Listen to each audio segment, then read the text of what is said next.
اعوذ باللہ من الشیطان الرجیم بسم اللہ الرحمن الرحیم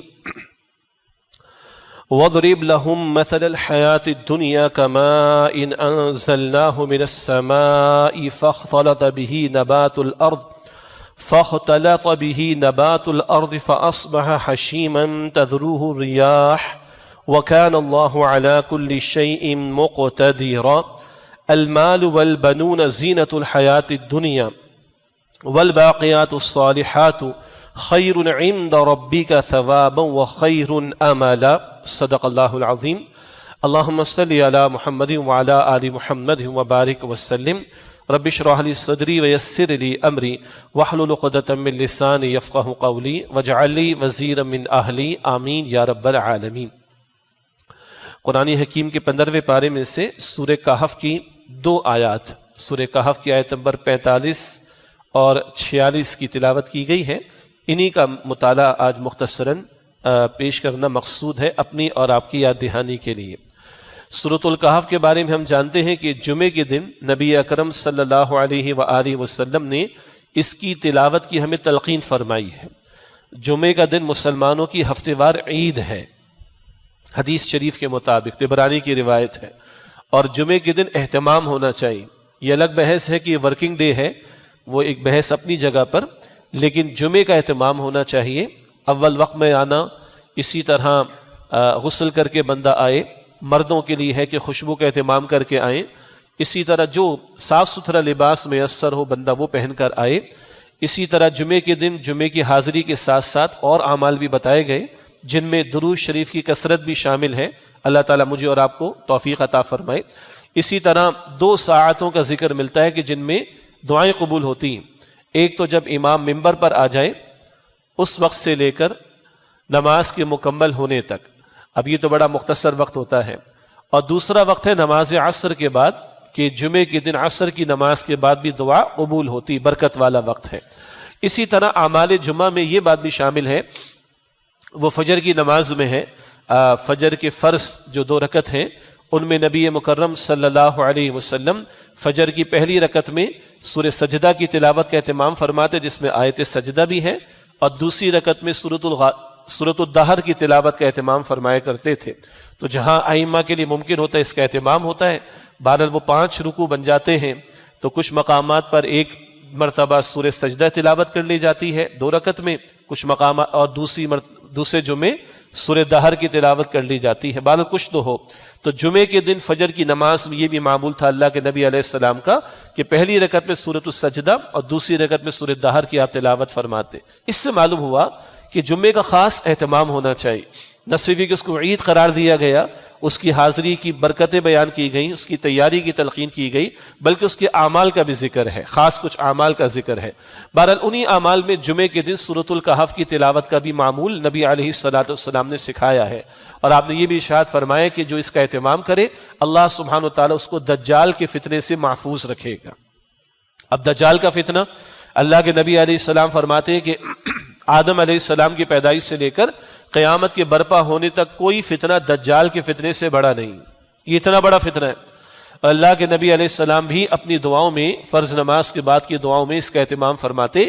یہ جملہ بلکہ یہ دعا کے الفاظ موجود ہیں، وَأَعُوذُ بِكَ مِن فِتْنَةِ الْمَسِيحِ الدَّجَّالِ، اور اللہ میں المسیح الدجال کے فتنے سے تیری پناہ میں آنا چاہتا ہوں. تو دجال کے فتنے سے اللہ کے نبی نے بھی پناہ مانگی، ہر نبی نے پناہ مانگی، اپنی امت کو تنبیہ فرمائی، اور اللہ کے رسول علیہ السلام نے ہمیں بھی تنبیہ فرمائی. بہرحال جمعے کے دن سورۃ الکہف کی تلاوت، شب جمعہ جو ہم جمعرات کی رات جسے کہتے ہیں وہ شب جمعہ ہے نا، یعنی گزشتہ مغرب کے بعد سے جو رات شروع ہو گئی اس وقت سے لے کر آج جمعے کا دن ہے مغرب سے پہلے تک، یہ شب میں ہو یا دن میں ہو، رات میں ہو یا دن میں ہو، جمعے کی شب یا دن میں سورہ کہف کی تلاوت اللہ کے نبی علیہ السلام نے تلقین فرمائی. مکمل تلاوت کرے آدمی 1.25 پارہ بنتا ہے. ہمارے تو پتہ نہیں کتنے گھنٹے کہاں لگ جاتے ہیں، سب کو ہی معلوم ہے نا، کچھ کہنے کی ضرورت تو نہیں. اور دجال کے فتنے سے بچنا ہو تو اللہ کے رسول کی تعلیم ہے، تو بندہ مومن اس کا اہتمام کرے. ہاں کبھی کچھ کوتاہی کا معاملہ ہو جاتا ہے یا وقت کی کمی ہوتی ہے، بھول جاتے ہیں، تو کم از کم 10 آیات کی تلاوت تو بندہ کر لے. ابتدائی 10 آیات کی تلاوت کر لے، آخری 10 آیات کی تلاوت کر لے، تو 10 آیات کی تلاوت اور 10 کے حفظ کیے جانے کا ذکر بھی احادیث میں ملتا ہے کہ جو اس کا اہتمام کرے اور اس کو حفظ کر لے 10 آیات کو، وہ دجال کے فتنے سے محفوظ رہے گا، چاہے دجال سامنے آ جائے اس کے۔ اللہ ہم سب کی حفاظت فرمائے۔ تو یہ اس قدر قیمتی صورت ہے۔ باقی اس کے مضامین ہیں جن میں اصحاب کہف کا واقعہ ہے، باغ والے شخص کا قصہ ہے، اسی طرح ذوالقرنین بادشاہ کا ذکر ہے، اور جو ماسٹر پیس ہے وہ موسیٰ علیہ السلام اور جناب خضر کا واقعہ، جس میں سے کچھ پردے اللہ ہٹا کر ہمیں دکھاتا ہے کہ تم ظاہر میں جو کچھ دیکھتے ہو وہ حقیقت نہیں ہے، حقیقت کچھ اور ہوتی ہے۔ تو ظاہر پرستی میں مبتلا ہو جانا یہی دجال کے فتنے کا ایک اثر ہے کہ دجل دھوکے میں بندہ مبتلا ہو جائے، یہ ظاہری طور پر نظر آنے والی دنیا ہی کو بندہ سب کچھ سمجھ لے، اور اس کے بعد جو اصل اور آخرت کی زندگی بندہ اس کو فراموش کر دے۔ یہی مٹیریلزم ہے، یہی مادہ پرستی کا فتنہ ہے۔ بہرحال اس حوالے سے ہمارے ہاں دروس میں سورۃ الکہف کے درس کے ذیل میں ماہ رمضان میں دورہ ترجمہ قرآن کے دوران میں پورے قرآن حکیم کا ترجمہ پیش کیا جاتا ہے، اس کے دوران میں بھی، اور اسی طرح استاد محترم بانی تنظیم اسلامی ڈاکٹر اسرار صاحب رحمۃ اللہ علیہ کے دروس بڑے معروف ہیں اس حوالے سے، دجالی فتنے کے حوالے سے، اور سائنس اور کلیسا کا تصادم، اور سورۃ الکہف کے مضامین کا ایک حاصل، یا دنیا کی حقیقت، یا متاع الغرور، ان موضوعات کے حوالے سے ان کے بڑے قیمتی خطابات ہیں۔ اس موضوع کو زیر گفتگو لانا چاہیے۔ اللہ تعالیٰ کے رسول علیہ السلام کیا چاہ رہے؟ ہر جمعے یہ ہمارے سامنے رہے معاملہ، تلاوت بھی کریں، ترجمہ بھی پڑھ لیں، کچھ تشریح بھی پڑھ لیں، سن لیں، تو وہ مضامین ذہن میں رہیں گے، تو دجل سے، فریب سے، دھوکے سے انشاءاللہ تعالی ہم بچ سکیں گے۔ یہ تو تمہید ہے سورہ کہف کے بیان کے تعلق سے۔ آج اس کی 2 آیات کا انشاءاللہ مطالعہ کریں گے۔ یہ سورۃ الکہف کی آیت نمبر 45 اور 46۔ اللہ تعالیٰ نے ارشاد فرمایا ہے وَضْرِبْ لَهُمْ مَثَلَ الْحَيَاةِ الدُّنْيَا، اور اے نبی صلی اللہ علیہ وآلہ وسلم ان کے لیے دنیا کی زندگی کی مثال کو بیان فرمائیے، كَمَاءٍ أَنزَلْنَاهُ مِنَ السَّمَاءِ، جیسے کہ پانی ہم نے اسے برسایا، نازل کیا آسمان سے، فَاخْتَلَطَ بِهِ نَبَاتُ الْأَرْضِ، تو اس کے نتیجے میں جو نباتات ہیں، جو فصل ہے، وہ ملا جلا سبزہ ابھر کر سامنے آ گیا، اگ گیا، فَأَصْبَحَ شِيمًا، پھر وہ چورا چورا ہو گیا، تَذْرُوهُ الرِّيَاحُ، کہ ہوائیں اسے اڑاتی پھرتی ہیں، وَكَانَ اللَّهُ عَلَى كُلِّ شَيْءٍ مُقْتَدِرًا، اور اللہ سبحانہ وتعالی ہر بات پر کل کا کل اختیار رکھنے والا ہے۔ الْمَالُ وَالْبَنُونَ زِينَةُ الْحَيَاةِ الدُّنْيَا، مال اور بیٹے یا مال اور اولاد تو دنیاوی زندگی کی زینت ہے۔ والباقیات الصالحات خیر عند ربک ثوابا وخیر املا، اور باقی رہنے والی نیکیاں یہ بہتر ہیں آپ کے رب کے نزدیک ثواب کی امید لگانے، ثواب کے اعتبار سے، وخیر املا، اور عمل امید رکھنے کے اعتبار سے، توقعات رکھنے کے اعتبار سے کیا بہتر ہے؟ باقی رہنے والی نیکیاں۔ یہ تو ترجمہ ہے سورہ کہف کی آیت نمبر 45 اور 46 کا جو میں نے آپ کے سامنے رکھا۔ مضمون واضح، نیا مضمون تو نہیں ہے، کوئی نیا موضوع تو نہیں ہے، دنیا کی حقیقت کو بیان کیا جا رہا ہے، میری اور آپ کی اوقات کو بیان کیا جا رہا ہے، ذرا جملہ تلخ لگتا ہے، آپ کی میری اوقات کو بیان کیا جا رہا ہے، اس دنیاوی زندگی کو بیان کیا جا رہا ہے، یہ عارضی ہے، فانی ہے، اس کو بیان کیا جا رہا ہے۔ جن چکروں میں پڑھ کر آدمی اپنی عاقبت کو، آخرت کو برباد کر لیتا ہے، ان کے بارے میں متنبع کیا جا رہا ہے، وارننگ دی جا رہی ہے۔ کیا تمہارا اصل سرمایہ ہے؟ کیا اصل کام آنے والی شے ہے؟ کیا تمہارے ساتھ جانے والی پونجی ہے کل کے لیے؟ وہ ہے جس کا ذکر اس مقام پر آ رہا ہے، اور یہ وہ موضوع ہے جو تقریباً قرآن حکیم کی ہر صفحے پر ملے گا۔ ہر نماز کی حرکت میں سورۃ الفاتحہ تو مالک یوم الدین کے الفاظ میں مل جائے گا۔ 1/3 قرآن حکیم آخرت کے بیان پر مشتمل ہے کم و بیش، تو ہر دوسرے صفحے پر کم و بیش، تقریباً ہر صفحے پر کہیں نہ کہیں کسی انداز سے آخرت کا ذکر ملے گا، اور یہی وہ نقطہ ہے، یعنی آخرت کا عقیدہ، کل کا یقین، موت کا یقین، موت کے بعد کی زندگی کا یقین، اور آج محنت اس بات کے لیے کہ کل کی تیاری ہو جائے۔ جتنا یہ یقین ہوگا میں اور آپ سیدھے رہیں گے، ہم ٹیڑھے ہوتے ہیں، دائیں بائیں ہو جاتے ہیں، قاتل بن جاتے ہیں لوگ، ڈاکو بن جاتے ہیں لوگ، چور بن جاتے ہیں لوگ، پوری قوم کا سودا کر لیتے ہیں، ماں باپ پر ظلم و ستم کرتے ہیں، لوٹ مار کرتے ہیں، جائیدادوں پر قبضے کرتے ہیں، پوری قوم کو بیچ کھاتے ہیں، اللہ اکبر کبیرہ، اور لاشیں گروا دیتے ہیں۔ یہ کب ہوتی ہے حرکتیں؟ جب بندہ اپنی اوقات کو بھول جائے اور اپنے آپ کو کچھ سمجھ بیٹھے۔ نہیں، ہم بندے ہیں، بندے بن کر رہیں، اس موضوع کو اللہ تعالیٰ بار بار ہمارے سامنے بیان فرماتا ہے۔ اس تمہید اور ترجمے کے بعد اب آئیے ان آیات کا کچھ تشریح کا پہلو بھی سمجھ لیں۔ وَضْرِبْ لَهُمْ مَثَلَ الْحَيَاةِ الدُّنْيَا، اور اے نبی صلی اللہ علیہ وآلہ وسلم ان کے لیے دنیاوی زندگی کی مثال کو بیان کیجئے۔ اللہ تعالیٰ ہمارا خالق ہے اور وہ خوب جانتا ہے کہ ہمیں یعنی مجھے اور آپ کو مخلوق کو کس کس انداز سے سمجھانا ہے، تو اللہ تعالیٰ قرآن حکیم میں مثالیں بھی بیان فرماتا ہے۔ اللہ قرآن حکیم میں تمثیلات جنہیں انگلش میں پیرابلز کہا جاتا ہے وہ بھی بیان فرماتا ہے۔ اللہ سبحانہ وتعالیٰ بندوں کے واقعات کا ذکر بھی کرتا ہے، اللہ تعالیٰ قوموں کے واقعات کو بھی بیان فرماتا ہے۔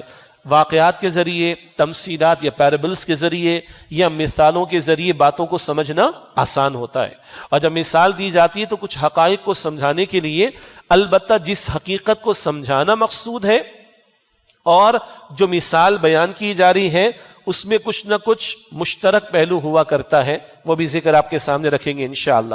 تو فرمایا کہ وَضْرِبْ لَهُمْ مَثَلَ الْحَيَاةِ الدُّنْيَا، اور ان کے لیے دنیاوی زندگی کی مثال کو بیان کیجئے۔ بلکہ ایک اور بات بھی ذہن نشین ہو جائے، نبی مکرم علیہ السلام معلم انسانیت ہے نا، آپ نے فرمایا کہ بعثت معلما،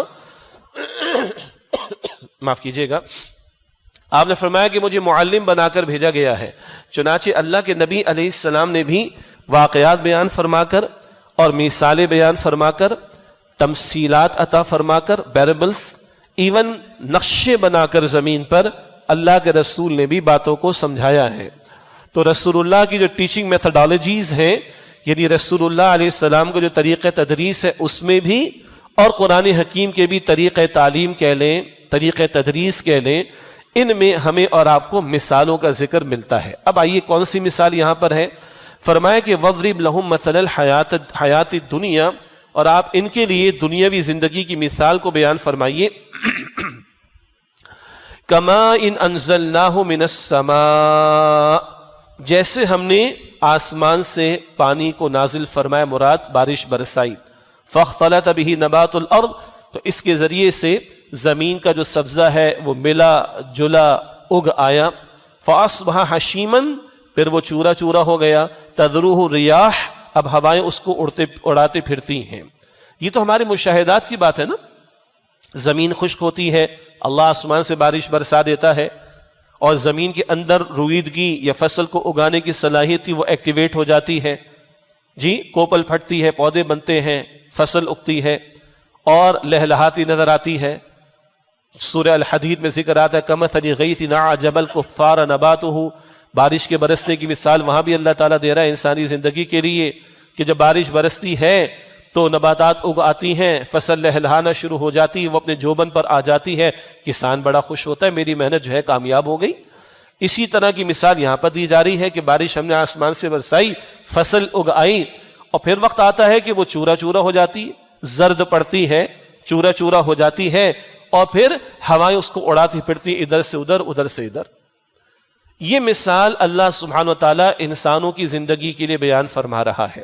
جیسے بارش کے پانی کی قطروں سے اس فصل کے اگنے کا عمل شروع ہوتا ہے، انسانی تخلیق کا آغاز بھی ایک قطرے سے ہی ہوتا ہے، قطرے کے معمولی جز سے، اور وہ کیسا قطرہ ہم سب کو معلوم ہے، وجود سے خارج ہو جائے تو جسم ناپاک ہے۔ اس قطرے کے معمولی جز سے اس حضرت انسان کو اللہ نے کھڑا کیا۔ ہاں، ہمارا اصل یہ ہمارا خاکی وجود نہیں، ہمارا اصل ہماری روح ہے، اس روح سے ہم انسان واقعتاً بنائے گئے، ورنہ یہ جسم مٹی کا بنا ہوا تو جانوروں کے پاس بھی موجود ہے۔ شرف انسانیت، انسان کا شرف، اس کی تکریم، اس کا اکرام، اس کا اعزاز، یہ مٹی کے وجود کی بنیاد پر نہیں، وہ روح کی بنیاد پر ہے۔ تو روح پھونکی جاتی ہے، اور بہرحال وہ ماں کے بطن میں کچھ مراحل سے بچہ گزرتا ہے، 8-9 مہینے ماں کے بطن سے باہر آتا ہے، چھوٹا سا پیارا سا بچہ، پھر ہوتے ہوتے اللہ تعالیٰ پورا اس کو جوان بنا کر کھڑا کر دیتا ہے۔ ایسے ہی ہے نا؟ تو جیسے تم لہلاتی فصل کو دیکھتے ہو، اپنی زندگی کو بھی دیکھ لو، لیکن کیا یہ لہلاتی فصل ہمیشہ کے لیے ہے؟ نہیں، تو تمہاری زندگی بھی ہمیشہ کے لیے نہیں ہے۔ ہاں، فصل کو لہلہاتا دیکھتے ہو تو تمہارا دل بڑا خوش ہوتا ہے، بڑا رشک، بلکہ تمہیں بڑا کبھی زعم بھی آ جاتا ہے، گھمنڈ بھی آ جاتا ہے، میری فصل ہے، اتنا بڑا رقبہ میرے پاس ہے، اتنا ایکسپورٹ ہوگا تو اتنا کروڑوں میں کبھی یہ بھی اندر آ جاتا ہے۔ لیکن کبھی ایسا بھی ہو جاتا ہے کہ فصل ریزہ ریزہ ہو جاتی ہے، چورا چورا ہو جاتی ہے، ہاتھ پلے کچھ نہیں پڑتا۔ یہی انسانی زندگی ہے۔ جوانی کے جوبن پر آ کر پہاڑوں سے ٹکرانے کا حوصلہ، گئے وقتوں کا پرانا محاورہ، ہم سے ہے زمانہ، زمانے سے ہم نہیں۔ ہاں، ہم زمانے کو جو ہے وہ رخ بتائیں گے، ہم زمانے کو لیڈ کریں گے۔ آتے ہیں نعرے زبانوں پر، یہ دعوے اور کلیمز نہ جانے کیا کچھ، اور ایک وقت آتا ہے اگر پورا سائیکل مکمل ہو، بڑھاپے کو بھی بندہ پہنچ جائے تو دو افراد کے سہارے کے بغیر بندہ کھڑا نہیں ہو سکتا۔ اپنی بیسک نیڈس، بنیادی حاجات کو پورا کرنے کے لیے بھی وہ بیچارہ کسی اٹینڈنٹ کا محتاج ہو جاتا ہے کہ نہیں؟ اللہ دکھا رہا ہے تمہارے اپنے وجود پر تمہارے اختیار نہیں۔ مجھے معاف کیجئے گا، پہلا سفید بال جب کسی کا آتا ہے تو اچھا نہیں لگتا، کیا خیال ہے؟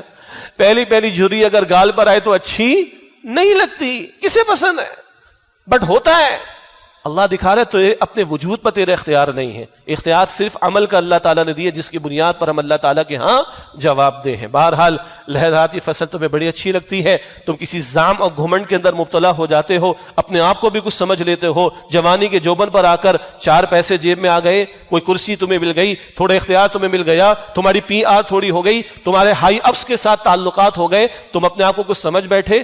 جان رکھو یہ فصل بھی ریزہ ریزہ ہو جاتی ہے، اور تم بھی مر جاؤ گے، تم بھی مٹی ہو جاؤ گی، تم بھی ریزہ ریزہ ہو جاؤ گے، تم بھی ہمیشہ کے لیے نہیں ہو۔ یہ دنیا عارضی ہے، یہ فصل عارضی ہے، تم بھی عارضی ہو، تمہاری زندگی بھی عارضی ہے، تم نے بالآخر ختم ہو جانا ہے۔ بڑی پیاری بات مفسرین نے لکھی، اللہ نے پانی، بارش کی مثال دی نا، تو پانی اور انسانی زندگی اس حوالے سے کچھ قدرے مشترک ہے۔ کیا مطلب؟ سبحان اللہ، پانی جو ہے اللہ سبحانہ و تعالیٰ بہاتا ہے، قرآن حکیم ایک جگہ فرماتا ہے ان ڈیو میجر، اللہ تعالیٰ ایک خاص مقدار کے مطابق۔ اگر اللہ زیادہ برسا دے تو لیول بدل جائے گا، یا ریشو بدل جائے گا، یہ زمین برقرار نہیں رہ سکے گی۔ اسی طرح تم دنیا میں رہو بقدر ضرورت۔ اگر دنیا میں تم زیادہ اندر جانے کی کوشش کرو گے تو برباد ہو جاؤ گے۔ مثلا ایک باغ کو پانی دینا ہے تو بقدر ضرورت دیا جائے گا، تبھی فصل اگے گی یا چمن سجے گا۔ اگر بے تحاشا پانی بہاتے جائیں گے تو کیا ہوگا؟ سارا برباد ہو جائے گا، سیلاب آ جائے سب برباد ہو جاتا ہے۔ اسی طرح دنیا کی زندگی ہے، ضرورت ہے تمہاری، لیکن ضرورت سمجھنا اور ضرورت کی حد تک رہنا، زیادہ اس دنیا کو اپنے اوپر طاری کرو گے تو تم بھی سیلاب کی تباہی کی طرح برباد ہو جاؤ گے۔ تو پانی کی مثال اس مقام پر جو اللہ سبحانہ و تعالیٰ نے عطا فرمائی بڑی قیمتی ہے، کہ اللہ تعالیٰ نے پانی بھی ڈیو میجر میں عطا کیا ہے، بقدر ضرورت تناسب کے ساتھ عطا کیا۔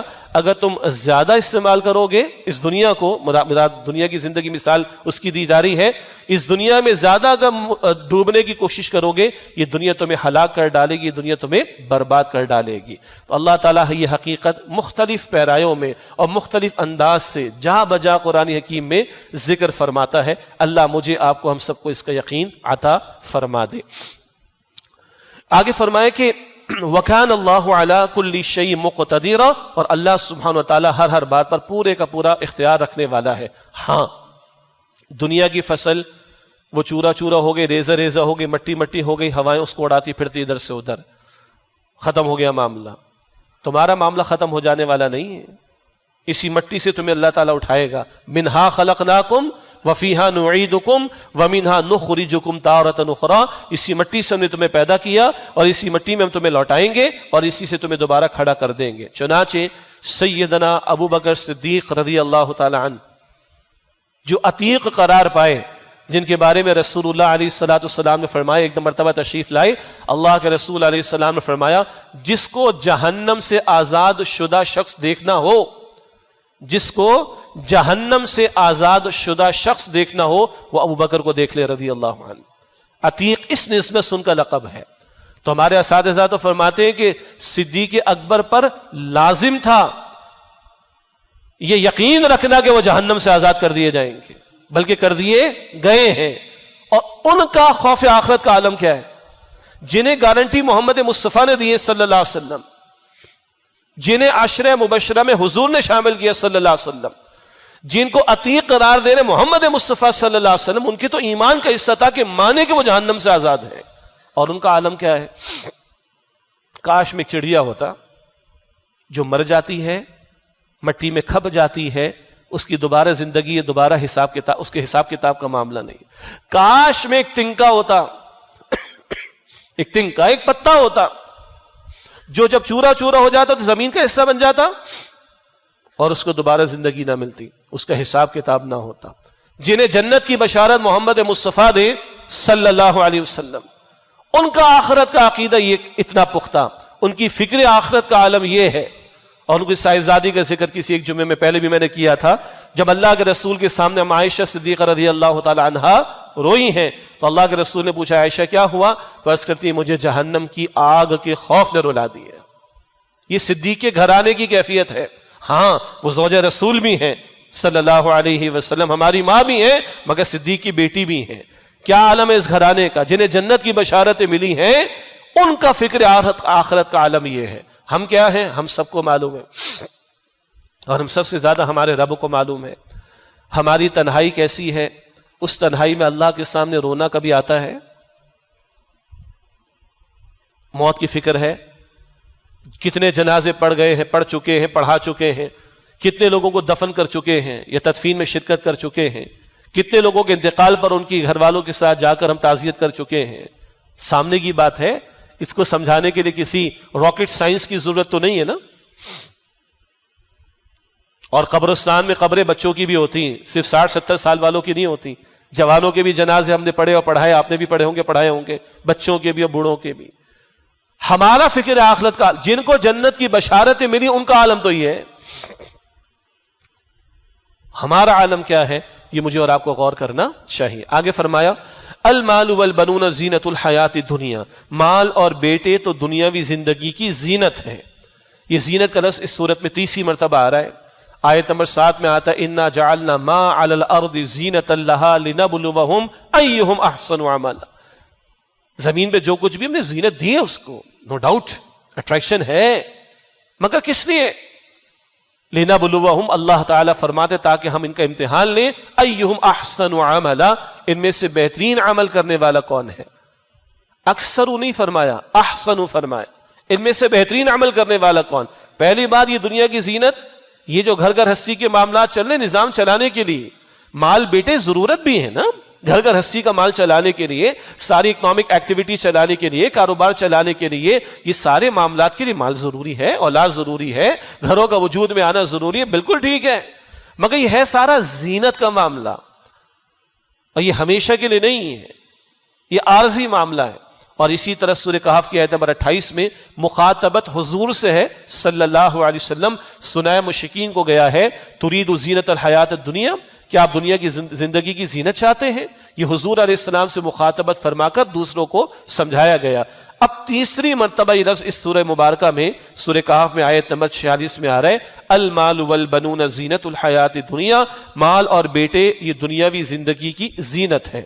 ایک حد تک تو ٹھیک ہے معاملہ، جیسے کہ میں نے عرض کیا یہ زمین اللہ نے بنائی، اس میں وسائل اللہ نے رکھے، انسانی زندگی کو موضوع بنایا، یہاں پر فیزیبل حالات اللہ نے عطا فرمائے، بالکل ٹھیک ہے، بندہ نکاح بھی کرے گا، اس کی اولاد بھی ہوگی، اکنامک ایکٹیویٹی بھی کرے گا، بالکل ٹھیک ہے۔ جائز طریقے پر معاش کی محنت کرنا، اپنے گھر والوں کی کفالت کرنا، یہ ذمہ داری دینی اعتبار سے بھی بنتی، کوئی حرج کی بات نہیں، اس کو ایک فریضے کے طور پر بندہ ادا کرے گا، اللہ کے اس کے رسول کی تعلیم کے مطابق صلی اللہ علیہ وسلم اجر بھی پائے گا۔ لیکن بس یہ دنیا کی زینت ہے، یہ دنیا کا معاملہ چلانے کے لیے ہے، جگہ دل لگانے کی یہ دنیا نہیں ہے، یہ عبرت کی جا ہے، تماشا نہیں ہے، دل لگانے کا معاملہ نہیں ہے، یہ زینت کا معاملہ ہے۔ ورنہ کیا ہوتا ہے، اسی مال کے پیچھے بندہ دیوانہ ہو کر، اسی مال کی محبت کا بت بنا کر، اس مال کے بت کی سیوا میں لگ کر، اس مال کے ہی چکر میں حرام خوریوں میں مبتلا ہوتا ہے۔ جیسے کہ تمہید میں ذکر کر دیا گیا، وہ سود خوری ہو، بے حیائی ہو، وہ چوری ہو، وہ ڈاکہ ہو، وہ قتل و غارت گری ہو، وہ لوگوں کی جائیدادوں پر قبضہ ہو، وراثت کا مال ہڑپ کر جانا ہو، وہ پوری قوم کو ہڑپ کر جانا ہو، قوم کو بے وقوف بنا کر اپنی تجوریاں اور اپنے ایسٹس کو بڑھانے کی بات، یہ کب ہوتا ہے؟ جب اس مال کا بت بنا کر اس کی عبادت کی جائے۔ جی حدیث بخاری شریف میں اللہ کے نبی صلی اللہ علیہ وسلم نے فرمایا تعیس عبد الدینار وعبد الدرہم، ہلاک ہو گیا درہم کا بندہ اور دینار کا بندہ، ہلاک ہو گیا درہم کا بندہ اور دینار کا بندہ. کیا مطلب؟ بندہ تو اللہ کا بننا تھا، اللہ کی بندگی چھوڑ کر مال کی بندگی میں لگائے، دن رات اسی مال کے پیچھے دیوانہ، حلال حرام کی بھی تمیز نہیں، اللہ کے فرائض جو اس نے عائد کیے، اللہ کے رسول علیہ السلام کی تعلیمات جو انہوں نے عائد کی ان کی کوئی فکر نہیں، حرام سے بچنے کی کوئی فکر نہیں، حلال حرام کی تمیز ختم، اسی مال کے چکر میں لگا ہوا ہے. یہ کیا ہے؟ اسی سورہ کہف کے آخر میں بتایا گیا سب سے اکثرین اعمالا، سب سے زیادہ اعمال کے اعتبار سے خسارے میں کون لوگ ہیں؟ دنیا ہی کے چکر میں لگے رہے، دنیا ہی بنانے کے چکر میں رہے اور آخرت کو جنہوں نے فراموش کر دی. اسی طرح اولاد کے پیچھے بعض لوگ دیوانے ہو جاتے ہیں. 2-2 کروڑ بھی ایک بیٹے کے لیے چھوڑنا لوگوں کے لیے کم لگتا ہے. میں تو ایسے لوگوں کو جانتا ہوں منہ بولا بیٹا ہے، لے پالک بیٹا ہے، فکر یہ کہ 10 کروڑ بھی میرے خیال سے کم ہوں گے، میں اگر مر گیا تو اس کا کیا ہوگا. انا للہ و انا الیہ راجعون. لکھا کسی نے بڑا تلخ جملہ، لیکن ہے خطرناک، لیکن ہے جو ہے وہ بیان کیے جانے والا سمجھانے کے لیے. آج کل بچوں کو کیا سمجھ کر پالا جا رہا ہے؟ خدا سمجھ کر. معاذ اللہ. کیا مطلب؟ کیا مطلب ہے اس کا؟ ہر بات کس کی ماننی ہے؟ اللہ کی ماننی ہے. یا اولاد کی جائز ناجائز ہر بات ماننے کے چکر میں لوگ لگ گئے؟ اولاد کی جائز ناجائز پوری کرنے کے چکر میں حرام حلال حرام کی تمیزیں ختم، اور ناجائز تو پوری ویسے بھی نہیں کرنی، اور ان کی دنیا بنانے کے چکر میں اپنی عاقبت کو برباد کر رہے ہیں. اللہ کے رسول فرما رہے بڑا ہی نادان ہے وہ شخص کہ جو دوسروں کی دنیا بنانے کی فکر میں اپنی آخرت کو برباد کر لے. اور نہ جی اللہ کی ہر بات ماننی، اولاد کی نہیں. اولاد اللہ کی نعمت ہے اور اس کی قدر کرے، اس کی فکر کرے، اس کی تربیت کرے، اس کی جائز و حاجات پوری کرے، روٹی کپڑا مکان تعلیم صحت نو پرابلم، مگر حلال ذریعے سے، اور اس قیمت پر نہیں کہ ان کے چکر میں پڑ کر آخرت کو برباد کر دیں اپنی. اس چکر میں نہیں کہ ان کی ہر بات کو پورا کرنے کے چکر میں اللہ کے دین کے فرائض کو پامال کر دیں، حلال حرام کی تمیز کو بھول جائیں، دین کے فرائض کو ادا کرنے میں کمی کوتاہی کر جائیں. اس قیمت پر نہیں. جو اللہ نے توفیق دی اس کے مطابق ہوگا. جائز امور جائز ذرائع سے پورا کرے، کوئی حرج نہیں، بٹ ناٹ اس کاسٹ پر کہ ہم اللہ کے فرائض کو جو سے ہم پر عائد کیے. اور فرائض صرف نماز جمعے کی 2 رکعت تک محدود نہیں ہے، فرائض صرف 5 وقتہ نماز تک محدود نہیں، فرائض تو رزق حلال کمانے تک بھی لوگوں کو یاد ہے. ارے اللہ کے دین کی دعوت کا کام کرنا بھی فرض ہے، اللہ کے دین کو قائم کرنے کی جد و جہد میں اپنا حصہ ڈالنا فرض ہے. یہ آج بھول گئی یہ قوم، اور کوئی لمٹ نہیں آ رہی اس کی، نہ شادی بیاہ کے خرچوں کی، نہ بچوں کی تعلیم کے اعتبار سے، نہ ان کو سیٹل، کوئی لمٹ ہی نہیں اس کی. میں نے عرض کیا لے پالک بیٹا ایک بندہ چھوڑے جا رہا ہے دنیا میں، لے پالک منہ بولا، وراثت میں بھی حصہ نہیں، وصیت کر سکتا ہے بندہ ٹھیک ہے غیر وارث کے لیے، کہہ رہے 10 کروڑ، بلکہ 10 نہیں 25 کروڑ روپے بھی کم پڑ رہے ہیں ان کو. انا للہ و انا الیہ راجعون. المال والبنون زینت الحیات الدنیا، یہ مال اور بیٹے دنیاوی زندگی کی زینت ہے. یہ یہاں کا نظام چلانے کی حد تک معاملات ٹھیک ہے.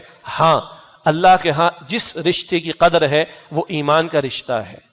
بیٹا تو نوح علیہ السلام کا بھی تھا نا، 4 میں سے ایک بیٹا جو نافرمانی پر تھا. عرض کرتے اللہ انہو من اہلی، اللہ وہ میرے گھر والوں میں سے. رب کہتے لیس من اہلک، نہیں ہے تمہارے گھر والوں میں سے. انہو عمل غیر صالح، اے نوح اس کا عمل ٹھیک نہیں. اگر ایمان پر نہیں، پیغمبر کی تعلیم پر نہیں ہے تو چاہے خونی رشتہ ہے بیٹے کا، اللہ کہتا ہے تمہارے اہل تمہارے گھر والوں میں سے نہیں. یاد رکھیے گا اللہ کے ہاں یہ محض خونی رشتوں کی کوئی وقعت، کوئی قدر، کوئی ویلیو نہیں. اللہ کے اگر کسی رشتے کی قدر ہے وہ ایمان کے رشتے کی. ہم اللہ کا شکر کریں مسلمان ہیں، اللہ نے مسلمانوں کے گھر میں پیدا کر دیا، شکر کرے اللہ کا.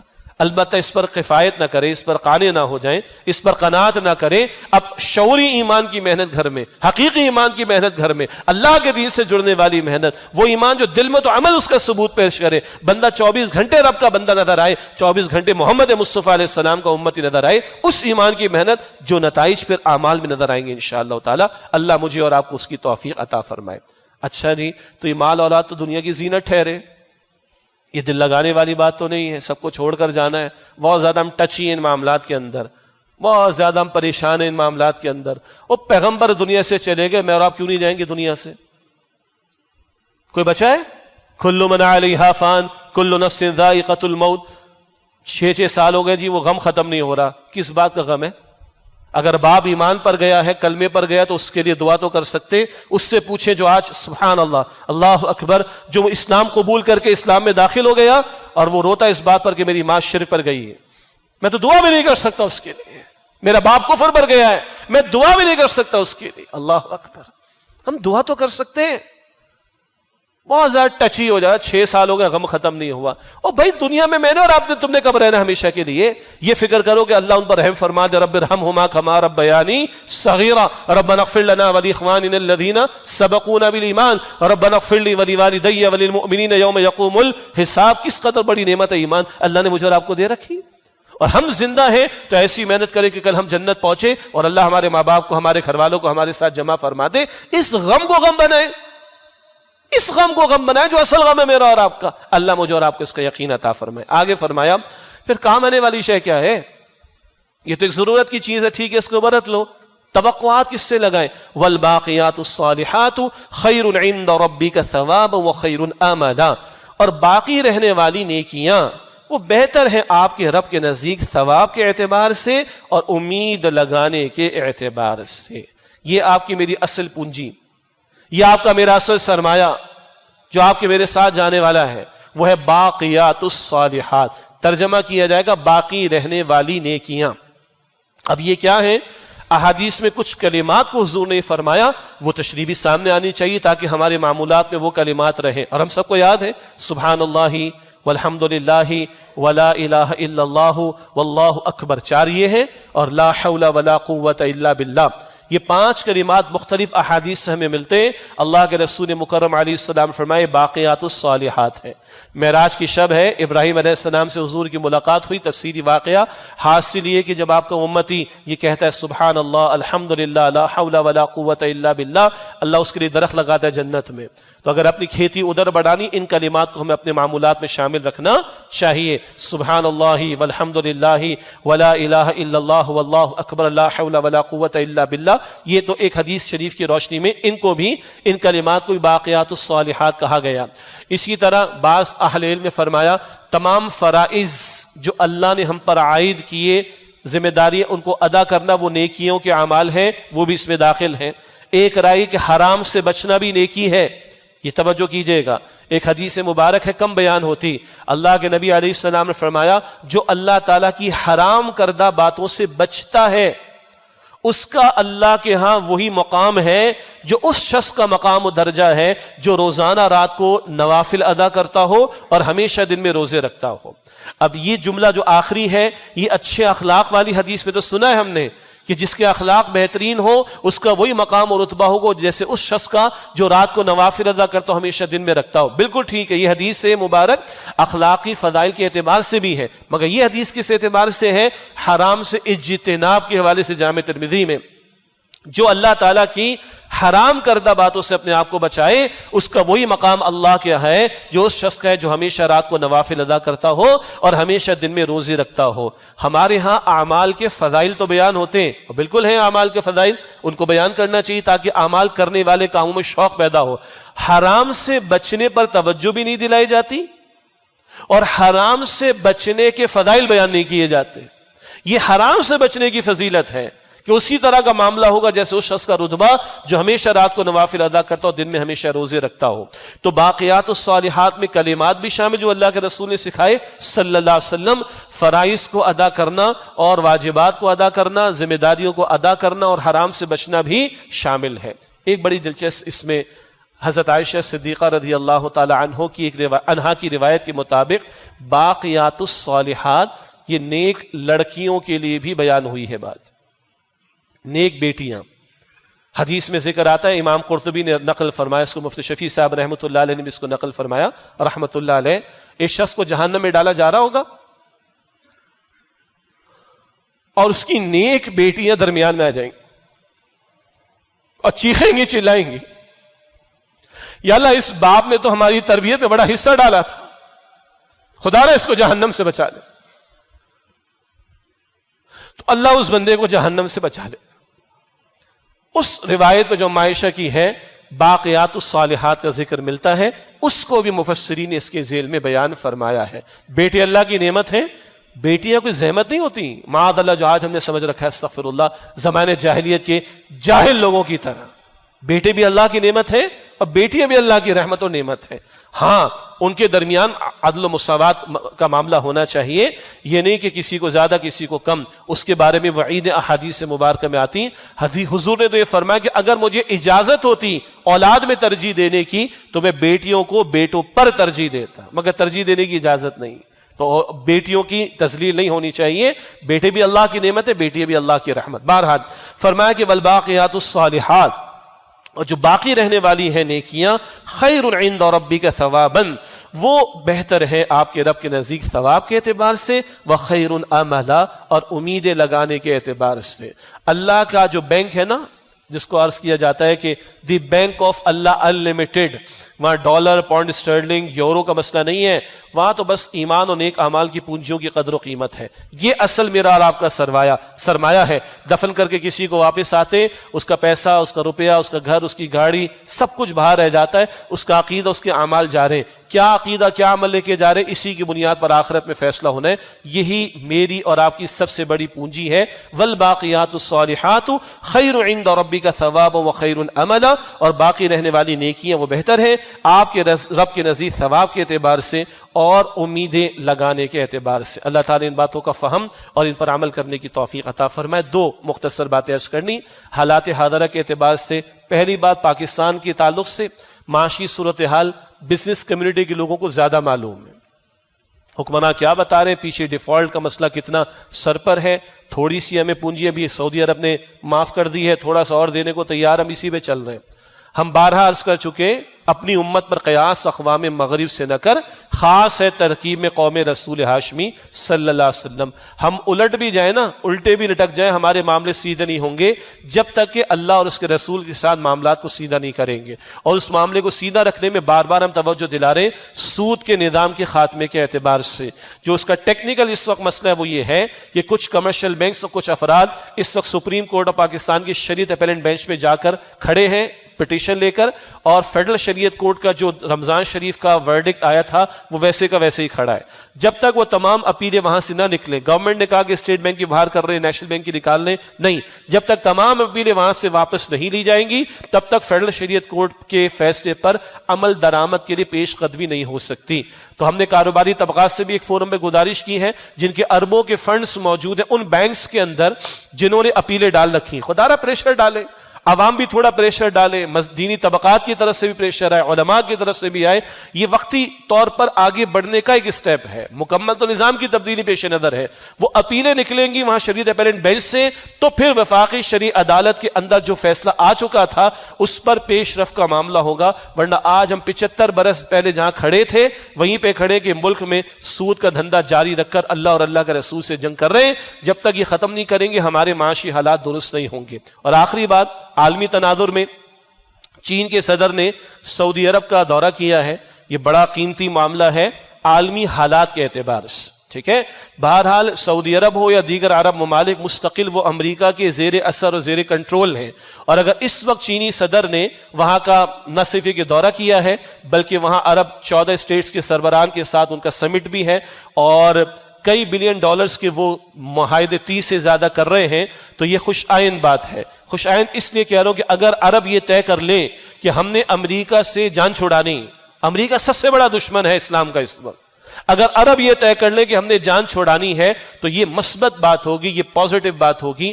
کیونکہ امریکہ کا سب سے بڑا مقصد وہاں پر یہ ہے کہ جو اسرائیل کی صہیونی ریاست ہے، جو ناجائز ریاست ہے، اس کا وہ چاہتا ہے کہ تحفظ کا معاملہ ہو. اور بہرحال امریکہ کسی طور پر بھی کنٹرول لوز کرنا نہیں چاہے گا. عرب ممالک کے لیے بھی اور مسلم امہ کے لیے بھی یہی راستہ ہے کہ متحد ہو کر اللہ پر توکل کا معاملہ ہو اور دین دشمنوں کا مقابلہ کریں. تو اس تعلق سے اگر یہ پیش رفت ہوئی ہے تو ہم اس کو مثبت انداز سے دیکھتے ہیں. اللہ ہمارے حکمرانوں کو، عرب حکمرانوں کو بھی ہدایت دے اور جرأت مندانہ فیصلے کرنے کی توفیق عطا فرمائے. اللہ تعالیٰ پر توکل کرتے ہوئے وآخر دعوانا ان الحمد للہ رب العالمین.